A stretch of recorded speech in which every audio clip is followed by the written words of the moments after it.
નમસ્કાર, હું છું ડોક્ટર વિશાલ મકવાણા. સ્વાગત છે ફરી એક વખત ફિઝિકલ એજ્યુકેશન બાય બીડુ ચેનલની અંદર.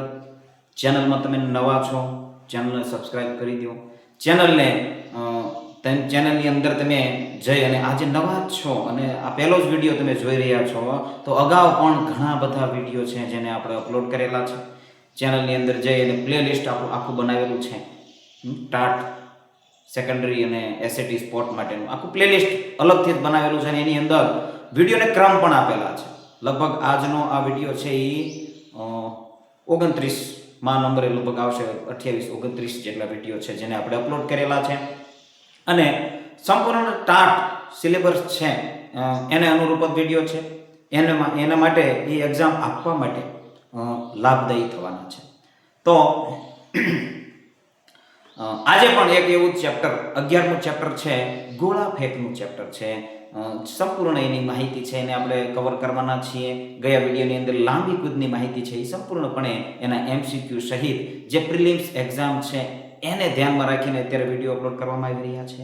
મેન્સની એક્ઝામ આવશે એટલે મેન્સને અનુરૂપ વિડીયો છે એને અપલોડ કરવાનું આપણે શરૂ કરીશું. એના મુજબના ક્લાસ શરૂ કરીશું. ડિટેલ જે માહિતી એની અંદર જરૂર પડશે તો એની માહિતી આપણે પ્રોવાઈડ કરીશું. અત્યારે પ્રિલિમ્સને ધ્યાનમાં રાખી અને આપણે વિડીયો છે અપલોડ કરી રહ્યા છીએ. એની સાથે સાથે ટેલિગ્રામ ચેનલ છે એની અંદર તમે જોઈન્ટ થઈ શકો છો અને ખાસ વોટ્સએપ જે ગ્રુપ બનાવેલું છે એની અંદર તમે જોઈન્ટ થઈ શકો છો અને એ ગ્રુપની લિંક છે બંને ગ્રુપની ડિસ્ક્રિપ્શનની અંદર આપેલી છે. એની અંદર તમે જઈ અને તમે જોઈન્ટ થઈ શકો છો. જે વોટ્સએપ ગ્રુપ છે એની અંદર 2-3 દિવસથી થોડા પ્રશ્ન પોલ છે એને આપણે શરૂ કરેલા છે. 9 વાગે એક્ઝેક્ટ છે એ પ્રશ્ન પોલ છે એની અંદર મૂકવામાં આવે છે અને તમે એનો જવાબ આપી શકો છો અને તમારી તૈયારી છે, તમારા જ્ઞાનની ચકાસણી તમે કરી શકો છો. તો આજનો વિડીયો છે એ થોડો લાંબો કદાચ થઈ શકે છે એટલા માટે વધારે નહીં બોલું પણ તાત્કાલિક છે એ વિડીયો આપણે શરૂ કરીએ. ગોળા ફેંક છે શોર્ટ પુટ, એની સંપૂર્ણ માહિતી અહીંયા તમે ગોળા ફેંકનો ખેલાડી પણ જોઈ શકો છો. 11મું ચેપ્ટર છે યોગ સ્વાસ્થ્ય અને શારીરિક શિક્ષણનું. એની અંદર ગોળા ફેંકનું એથ્લેટિકની એક ઇવેન્ટ છે ગોળા ફેંક. એક કૂદ અને એક ફેંક આવી રીતે ધોરણ 10 ની અંદર પણ આપેલું હશે અને આ 9 ની અંદર પણ આપેલું છે. તો ગોળા ફેંક છે એની માહિતી આપણે મેળવી લઈએ. ગોળા ફેંક જેને અંગ્રેજીમાં શોર્ટકટ કહેવાય છે, શોર્ટકટ. એનું માપ ને એની ટેકનિકલ વિગતો છે એને આપણે ચર્ચા કરવાની છે. સૌથી પહેલા મેન છે મેઝરમેન્ટ, મેદાનનું માપ છે એને જાણી લઈએ. તો આવી રીતનું મેદાન આવે છે તમે જોઈ શકો છો. આ જે અટકણ પાટિયું છે આ ખરેખર અહીંયા આવે છે. આ મેદાનની અંદર થોડી ભૂલ છે. આ અટકણ પાટિયું છે એ અહીંયા આવશે.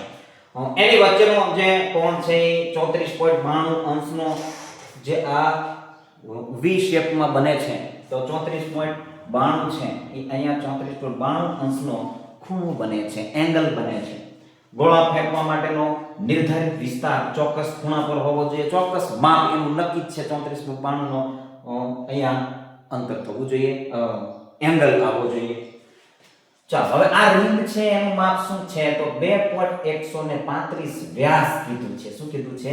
વ્યાસ કીધું છે. વ્યાસ કોને કહેવાય તો અહીંયાથી અહીંયા સુધીનું માપ છે એને વ્યાસ કહેવાય. હવે આનું અડધું તમે કરશો એટલે આ જે સેન્ટર છે ત્યાંથી આટલું માપ અથવા આટલું માપ જે દિશામાં કોઈ પણ જગ્યાએ અહીંથી આટલું માપ એને ત્રિજ્યા કહેવાય છે. શું કહેવાય છે? ત્રિજ્યા કહેવાય છે. તો એ ત્રિજ્યા લઈ અને આપણે આખું સર્કલ બનાવી દેતા હોય છે. પરંતુ એક જે વર્તુળની લાઈન છે ત્યાંથી બીજી વર્તુળની લાઈન છે ત્યાં સુધીનું સંપૂર્ણ માપ એને વ્યાસ કહેવામાં આવે છે. વ્યાસનું માપ શું છે? 2.135 મીટર. મીટર પણ યાદ રાખો કે સેન્ટીમીટર આપેલું હોય, ભૂલથી આપણે સેન્ટીમીટર કહી દેતા હોય તો આનું અડધું કરવામાં આવે. શું કરવામાં આવે? આના ભાગ્યા 2 કરવામાં આવે. જે જવાબ આવે છે એ ત્રિજ્યા હશે. હવે એ ત્રિજ્યા શું છે, શું ત્રિજ્યા આવે છે એ તમારે કમેન્ટની અંદર જણાવવાની છે કે ગોળા ફેંકના મેદાનનું જે સર્કલ વર્તુળ બનાવવામાં આવે છે એનું ગ્રાઉન્ડનું જે સર્કલ બનાવવામાં આવે છે એની ત્રિજ્યાનું માપ શું છે એ તમારે કમેન્ટની અંદર જણાવવાનું છે. લોખંડની રિંગ 6 મીમી એટલે 6 સેન્ટીમીટર મિલીમીટરની હોય છે. આ જે રિંગ અહીંયા ફરતી ફરતી લોખંડની રિંગ છે એ લગાવવામાં આવતી હોય છે. તો એ 6 6 મિલીમીટરની હોય છે. એની ઊંચાઈ કેટલી હોય છે? 7.6 સેન્ટીમીટરની ઊંચાઈ હોય છે એની, અને જાડાઈ કેટલી હોય છે? 6 મિલીમીટરની હોય છે. ચલો, તો અટકળ પાટિયું છે એ 11.2 મીટરનું આખું એની અહીંયા આપેલું છે એનું માપ. તો 1.20 મીટર જેટલું આ અટકળ પાટિયું છે એની લંબાઈ હોય છે. સર્કલ આપણે જે આ સર્કલ છે એને અનુરૂપ આમ ગોળ આકારમાં જ આનું બનાવટ હોય છે. ખ્યાલ આવે છે? તો એ અટકળ પાટિયું એ રીતનું હોય છે. 1.20 મીટર જેટલું લાંબુ હોય છે. 10 સેન્ટીમીટર છે એ ઊંચું હોય છે. 10 સેન્ટીમીટર ઊંચું હોય છે અટકળ પાટિયું, અને જે પહોળું હોય છે એ 11.2 સેન્ટીમીટર જેટલું પહોળું હોય છે. તો આ એની બેઝિક મેઝરમેન્ટ છે. એની અંદર વધારે ડિટેલ નથી. અહીંયા સેક્ટર એંગલ બનાવવાની પદ્ધતિ 20/12. જો આ સેક્ટર એંગલ એટલે આ સેક્ટર એંગલ તમારે બનાવવો છે તો અહીંયા સેન્ટર થી તમારે માપ લેવાનું છે 20 મીટર. કેટલું? અહીંયા 20 મીટરે ચાપ મારવાની છે, એક અહીંયા 20 મીટરે ચાપ મારવાની છે. પછી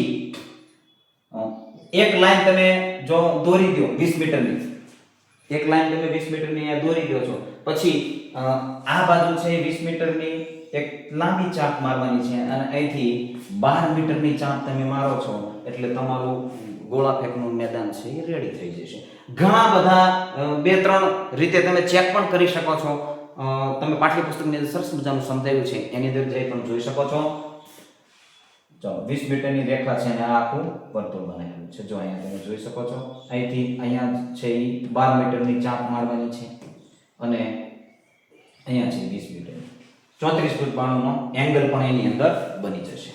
તો મેઝરમેન્ટની અંદર બસ આટલું છે, બહુ વધારે છે નહીં. પરંતુ નાની નાની માહિતી ઘણી બધી છે જે કન્ફ્યુઝ કરી શકતી હોય છે, અને ઘણી વખતે ભૂલાઈ પણ શકતી હોય છે. અને અનઇવન એટલે કે એકનું માપ બીજાની અંદર ને બીજાનું માપ પહેલાની અંદર આવી શકતું હોય છે, એટલે કન્ફ્યુઝ થવાની પૂરેપૂરી સંભાવના છે. ચાલો, તો હવે પ્રશ્નો છે ગોળા ફેંકના, એને આપણે ઝડપથી જોવાના, કારણ કે ઘણા બધા પ્રશ્નો આપણે છે બનાવેલા છે, અને આ એક જ વિડીયોની અંદર એવું હતું, કારણ કે 2 વિડીયો કરવા માટે 2 વધારે નાના વિડીયો બનતા હતા, એટલે એક વિડીયોની અંદર આપણે કવર કરી લઈશું. પહેલો પ્રશ્ન છે ભાઈઓ માટેના ગોળાનું વજન કેટલું હોય છે? કલર ચેન્જ કરી લઈએ એટલે વધારે મજા આવશે. ચાલો, 5 કિલોગ્રામ હોવું જોઈએ, 7.260 કિલોગ્રામ હોવું જોઈએ, 4000 કિલોગ્રામ 4 કિલોગ્રામ અહીંયા પોઈન્ટ છે એટલે 4 કિલોગ્રામ હોવું જોઈએ, 6 કિલોગ્રામ હોવું જોઈએ. તો જવાબની અંદર આવે છે 7.260 કિલોગ્રામ. હવે આવું અનઇવન માપ કેમ? શું કામ અનઇવન માપ?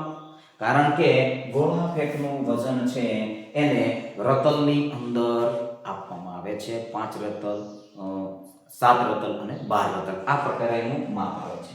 બહેનો માટેના ગોળાનું વજન કેટલું નક્કી કરવામાં આવ્યું છે?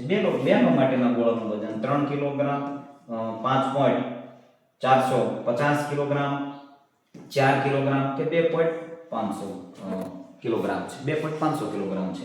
તો જવાબની અંદર આવે છે 4 કિલોગ્રામ છે એ બહેનોના ગોળા ફેંકનું વજન છે એ હોય છે.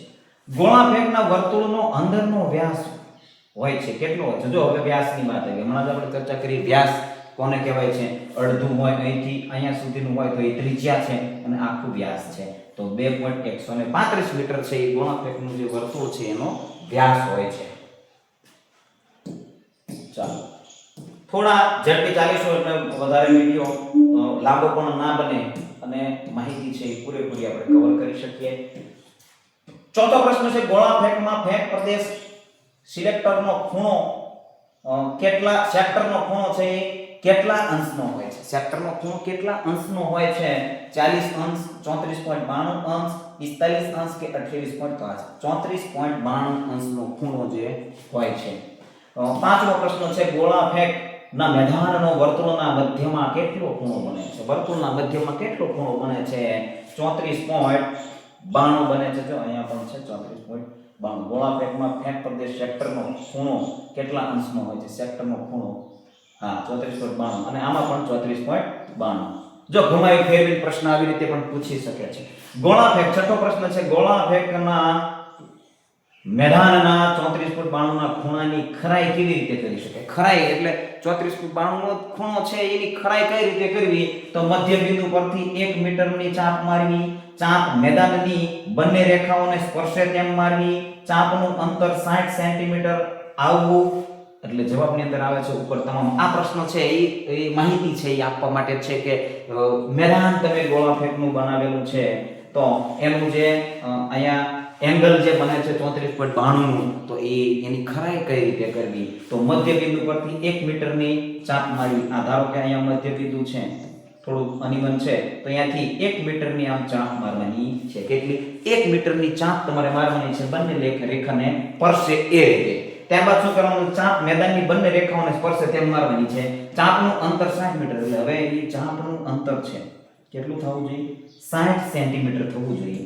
60 સેન્ટીમીટર ચાપનું અંતર થાય એટલે તમારે સમજી લેવાનું કે 34 ફૂટ 92 નો ખૂણો છે એ ઓલરેડી તૈયાર થઈ ગયો છે. ચાલો, ત્યારબાદ આગળનો પ્રશ્ન છે 7મો. મેદાનની લોખંડની રિંગ છે. આ રિંગની વાત થાય છે. મેદાનની લોખંડની રિંગનું માપ કેટલું હોવું જોઈએ? રિંગની અંદરની તરફનો વ્યાસ 2.135 મીટર હોવો જોઈએ. રિંગની જાડાઈ 6 મિલીમીટર હોવી જોઈએ. રિંગની ઊંચાઈ 7.6 સેન્ટીમીટર હોવી જોઈએ. રિંગનો રંગ સફેદ હોવો જોઈએ. રિંગની અંદરની મેદાનની સપાટી 1.4 થી 2.6 સેન્ટીમીટર જેટલી નીચી હોવી જોઈએ. આપેલ તમામ જવાબ આવશે. આ પણ માહિતી આપતો પ્રશ્ન છે કે રિંગ છે, રિંગને લગતા જો નાના નાના પ્રશ્નો બનાવવા જઈશું તો ખૂબ જ લાંબા વિડિયો અથવા તો 2 વિડિયો બનાવવાની જરૂર પડી શકે છે. એટલા માટે આ માહિતી છે એ રિંગનો પ્રશ્ન છે એટલે એક જ માહિતીની અંદર આપી દીધો છે. આ 5 ઓપ્શન છે એ બિલકુલ સાચા છે. તમે એને સ્ક્રીનશોટ અથવા તો નોટ કરી શકો છો. વિડિયો પોઝ કરીને નોટ પણ કરી લેજો. નાની માહિતી છે એમાં કન્ફ્યુઝ ખૂબ જ થવાની સંભાવના છે. ત્યારબાદ 8મો પ્રશ્ન છે અટકણ પાટિયા સ્ટોપ બોર્ડની લંબાઈ કેટલી હોય? સ્ટોપ બોર્ડની લંબાઈ કેટલી હોય છે? 1.20 મીટર, 2.135 મીટર, 1.15 મીટર કે 1.50 મીટર? તો અટકણ પાટિયાની વાત થાય છે તો એની જે લંબાઈ છે એ 1.20 મીટર હોય છે. ચાલો, 9મો પ્રશ્ન છે અટકણ પાટિયાની ઊંચાઈ અંદરની બાજુએ કેટલી રાખવામાં આવે છે? અંદરની બાજુ કીધી. ક્યાં કીધી? અંદરની બાજુ કેટલી ઊંચાઈ રાખવામાં આવે છે? તો 5 સેન્ટીમીટર હોવી જોઈએ, 8 સેન્ટીમીટર, 10 સેન્ટીમીટર કે 12 સેન્ટીમીટર?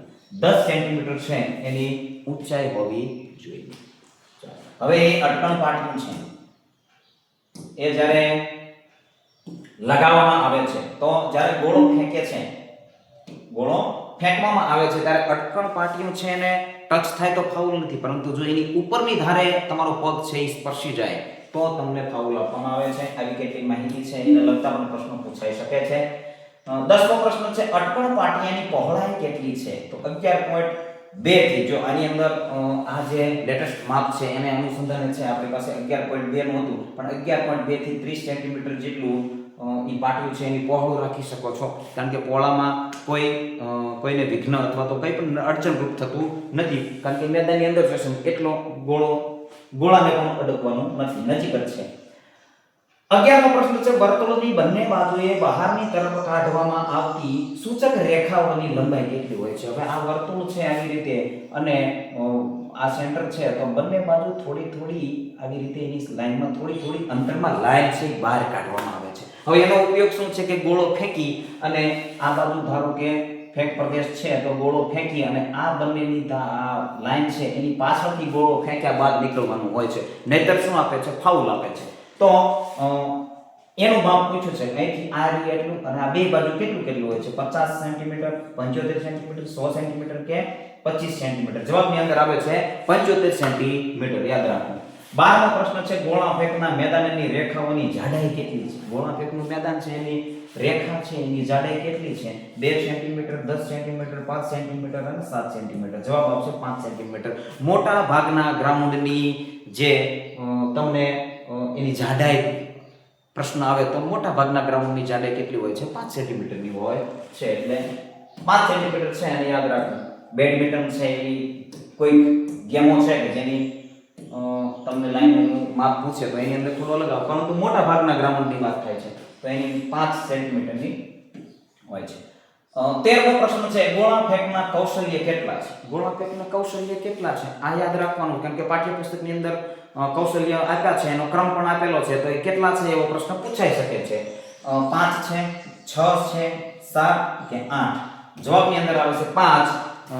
તમે પાઠ્યપુસ્તક ખોલી અને કદાચ જોશો તો એની અંદર ગોળા ફેંકના વધારે કૌશલ્ય તમને દેખાશે, પરંતુ ક્રમ છે 5 દેખાશે, કારણ કે વચ્ચે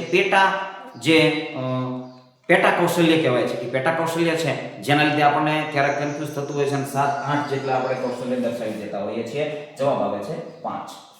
14મો પ્રશ્ન છે પાઠ્યપુસ્તકમાં ગોળાને પકડવાની કેટલી રીતો આપી છે? જો હવે પાઠ્યપુસ્તકને આધારે છે, કારણ કે અત્યારે આધુનિક સમયમાં ગોળાની પકડમાં અથવા તો એની કેટલી પકડ છે એની અંદર પણ સુધારો થયો હોય, પણ આપણે પાઠ્યપુસ્તકને આધારે ચાલવાનું, કારણ કે એને જ માન્ય ગણવાના છે.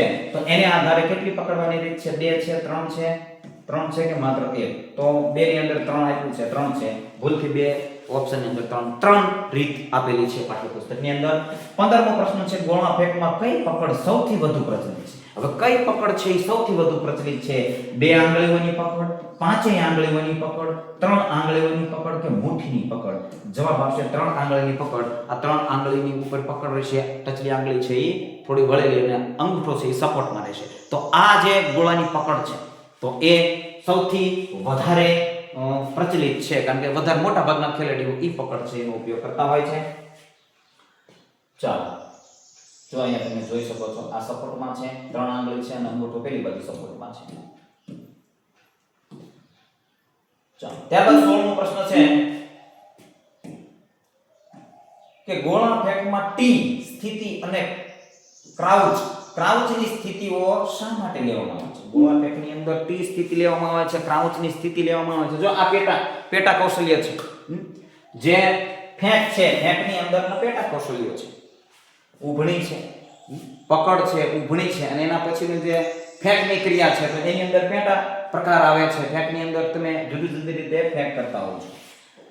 તો એક છે પગમાં ગરમી પેદા કરવા માટે આપણે ટી છે અને એની ક્રાઉચની સ્થિતિ લેવાની છે, શરીરના સંતુલન માટે લેવાની છે, ફેંકની ક્રિયામાં ગતિ મેળવવા માટે લેવાની છે, હાથ અને પગનો તાલમેલ મેળવવા માટે લેવાની છે. તો જવાબની અંદર આવે છે સી, ફેંકની ક્રિયામાં ગતિ મેળવવા માટે છે ટી અને ક્રાઉચ છે. ટી આખો શરીરનો બનાવવામાં આવે છે અને સ્થિતિ છે ક્રાઉચ રહે છે.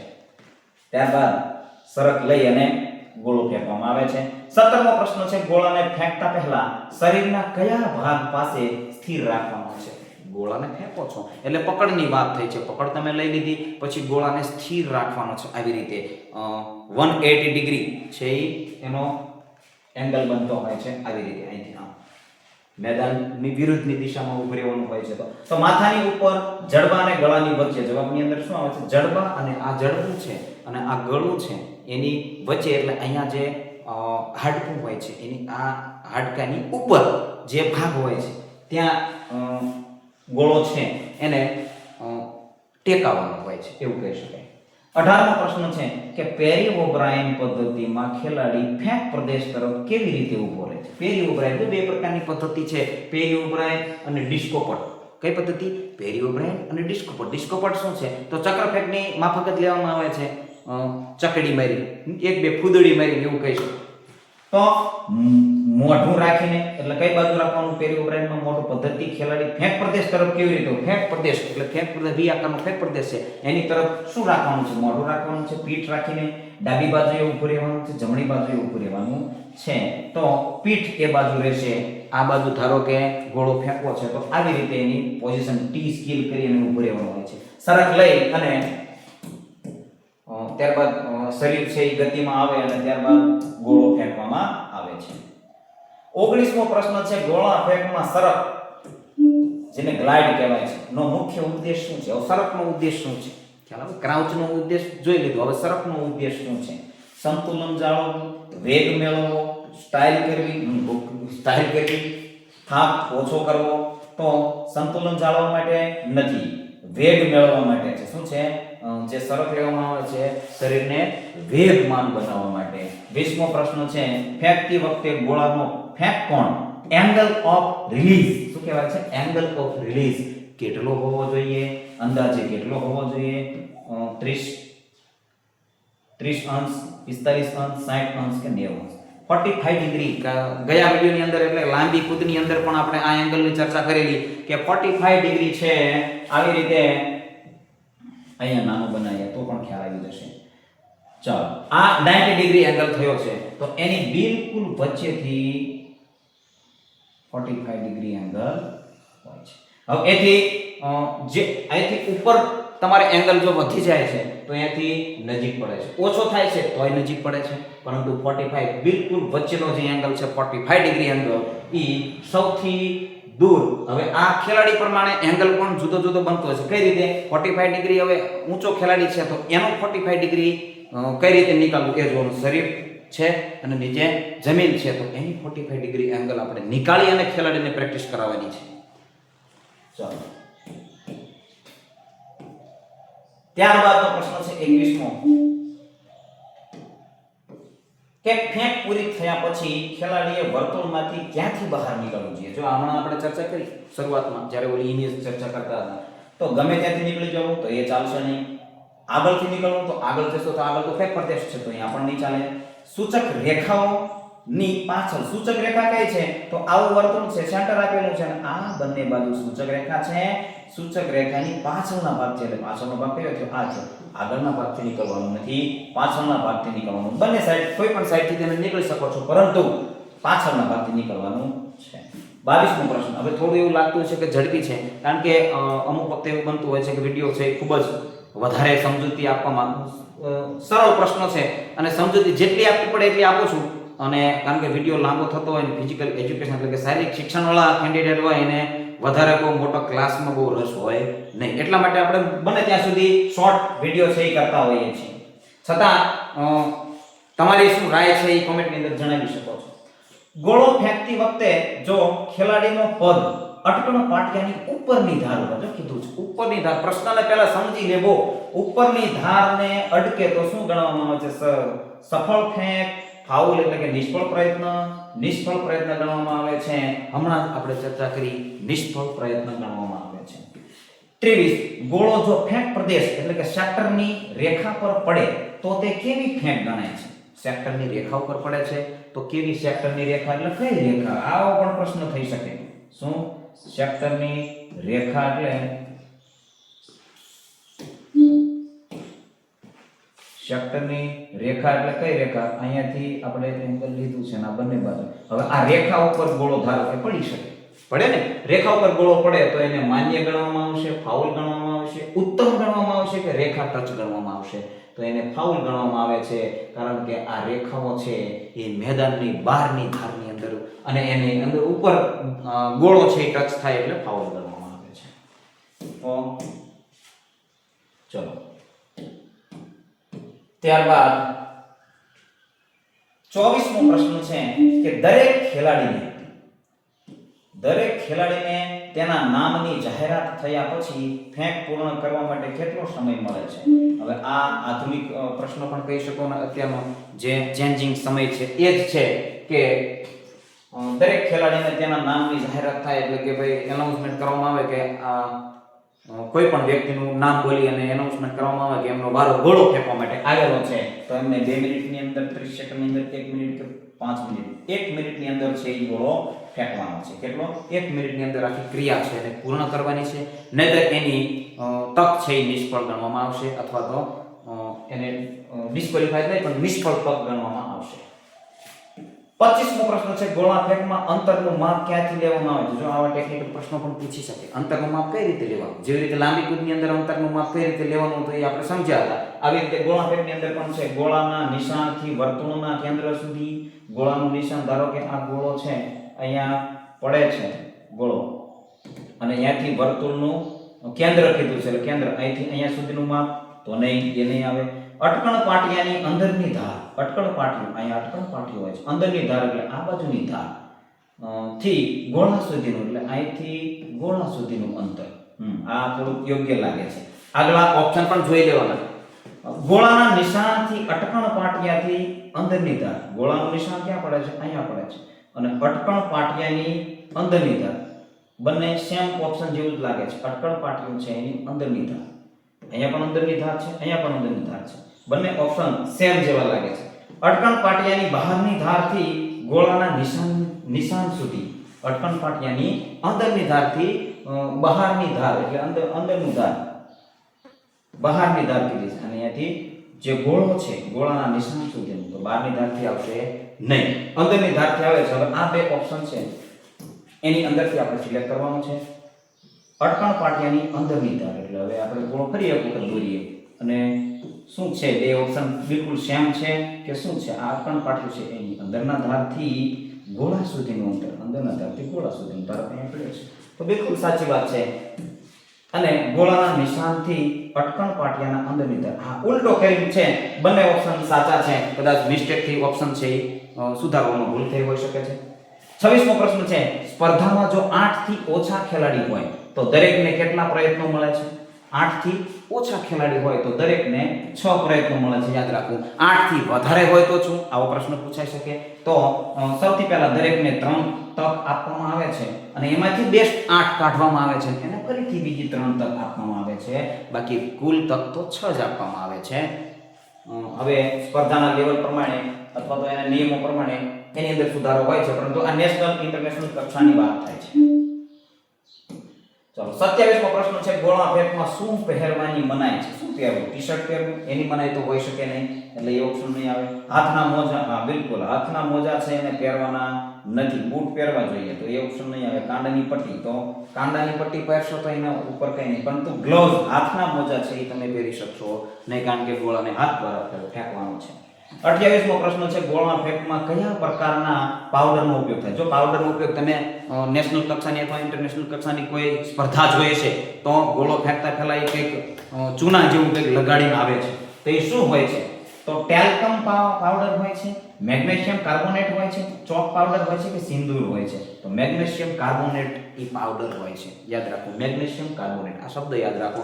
એની અંદર ચૂનાનો જો ચોક પાવડર લખેલો છે, ચૂનાનો પાવડર લખેલો, પણ મેગ્નેશિયમ પાવડર કાર્બોનેટ ઓપ્શન હોય તો એને સિલેક્ટ કરવાનું છે. ચલો ત્યારબાદ 29મો પ્રશ્ન છે કે ફેંક પૂરી થયા પછી શરીરનું સંતુલન જાળવવા માટે કરવામાં આવતી એક ક્રિયા છે. સંતુલન જાળવવા માટે એક ક્રિયા કરવામાં આવે છે. એ ક્રિયાને શું કહેવામાં આવે છે? પગ બદલ, ફૂટ, સ્વેપ, કૂદકો મારવો, સરક કે સ્થિર? પગ બદલની ક્રિયા કરવામાં આવે છે સંતુલન જાળવવા માટે. ગોળો ફેંક્યા પછી આવી રીતે ખેલાડીઓ છે એ પોતાનું સંતુલન જાળવીને નાના નાના જમ્પ લઈ અને પગ બદલની ક્રિયા કરે છે. તો જવાબની અંદર શું આવશે? ફૂટ, સ્વેપ અથવા તો પગ બદલ.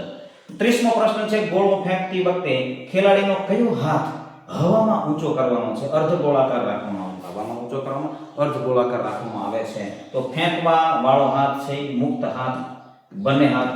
સિમ્પલ પ્રશ્ન છે, થોડુંક તર્ક લગાવો તો મુક્ત હાથ છે, કારણ કે બીજા હાથે તો ગોળો પકડેલો છે. મુક્ત હાથ જેને કહેવાય, નામ ખબર હોય તો કદાચ કન્ફ્યુઝ થવાની, મુક્ત હાથ કહેવાય છે. બીજો હાથ, જો અહીંયા તો ઓપ્શનમાં પણ આપેલું છે બીજો હાથ, તો મુક્ત હાથ છે એને એવી રીતે ગોળાકાર રાખવાનો હોય છે. 31મો પ્રશ્ન છે, પેરી ઓબ્રાયન પદ્ધતિમાં ખેલાડી ગોળાને ગતિ આપવા માટે કયા પગે સરકે છે? કયા પગે સરકે છે? તો સરક શું છે? જો જમણા પગે, જો જમણી ખેલાડી હોય તો જમણેરી ખેલાડી હોય તો જમણા પગે શું લે છે? સરક લે છે. સરકે છે એટલે સરક લે છે. ડાબા પગે લે છે, જો ડાબોડી હોય તો ડાબા પગે. બંને આવશે. જવાબની અંદર શું આવશે? ડાબોડી ખેલાડી હોય તો ડાબા પગે સરક લે છે અને જમણોડી ખેલાડી હોય તો જમણા પગે સરક લે છે. ટૂંકમાં જે હાથથી ગોળો પકડ્યો હોય એ પગે સરક લેવામાં આવતી હોય છે, એ બાજુના પગે સરક લેવાની હોય છે. ચલો હા, આગળ જતા રહ્યા છીએ. આ છેલ્લા બે પ્રશ્નો હોય એવું લાગી રહ્યું છે. 34મો પ્રશ્ન છે કે ગોળા ફેંકમાં ટી આકારની સ્થિતિ કયા કૌશલ્યમાં જોવા મળે છે? જો શું કીધું, પ્રશ્ન કેવો પૂછ્યો, ઊંડો થોડો પૂછેલો છે. કયા કૌશલ્યની અંદર ટી ની સ્થિતિ જોવા મળે છે? તો પકડમાં, પ્રારંભિક અવસ્થામાં, સરકતી વખતે કે પગ બદલ વખતે? આ પગ બદલ છે એ છેલ્લી ક્રિયા છે. શું છે? છેલ્લી ક્રિયા છે. પકડ છે એ પ્રથમ ક્રિયા છે, પ્રથમ. અને આ સરકતી વખતે છે એ આપણું શરીર છે એ ક્રાઉચ, ટી સ્થિતિ કરી અને ક્રાઉચ કરવાનું હોય છે. તો સરકતી વખતે છે એ ટી ની સ્થિતિ અને ક્રાઉચ ની સ્થિતિ કરવાની હોય છે. 35મો પ્રશ્ન છે ગોળા ફેંકમાં પેરી ઓબ્રાયન પદ્ધતિ શરૂ કરનાર વ્યક્તિ કોણ હતા? આ પ્રશ્ન તમારા માટે છે. કોમેન્ટની અંદર જણાવવાનું છે કે ગોળા ફેંકમાં પેરી ઓબ્રાયન પદ્ધતિ શરૂ કરનાર વ્યક્તિ કોણ હતા? એક વ્યક્તિનું નામ આવે છે, એ નામ તમારે કોમેન્ટ બોક્સની અંદર જણાવવાનું છે. અહીંયા આપણા આ પ્રશ્નો છે એ પૂર્ણ થાય છે અને ગોળા ફેંકની અંદર જેટલા બની શકે એટલા 9% પ્રશ્ન છે એ કવર થઈ ગયા છે અને આ પ્રશ્નોની બહાર ગોળા ફેંકની અંદરથી બીજો છે એ પ્રશ્ન આવી શકે નહીં. મોટાભાગની માહિતી છે આપણે કવર કરી લીધેલી છે આજના વિડીયોની અંદર. બસ આટલું જ. વિડીયો ગમે તો લાઈક જરૂર કરજો અને ચેનલને હજુ સુધી સબસ્ક્રાઇબ ના કરી હોય તો સબસ્ક્રાઇબ કરી દેજો અને વોટ્સએપ ગ્રુપની અંદર રોજ 9 વાગે છે એ ખાસ જોડાઈ જજો, કારણ કે એની અંદર પ્રશ્ન પોલ મૂકવામાં આવે છે અને એ પ્રશ્ન પોલની અંદર તમે તમારા જ્ઞાનની ચકાસણી પણ કરી શકો છો. તો આજના વિડીયોની અંદર બસ આટલું જ. બને રહેજો આ ચેનલની અંદર, ફિઝિકલ એજ્યુકેશન બાય ભીડુ ચેનલની અંદર. જય હિન્દ, જય ભારત.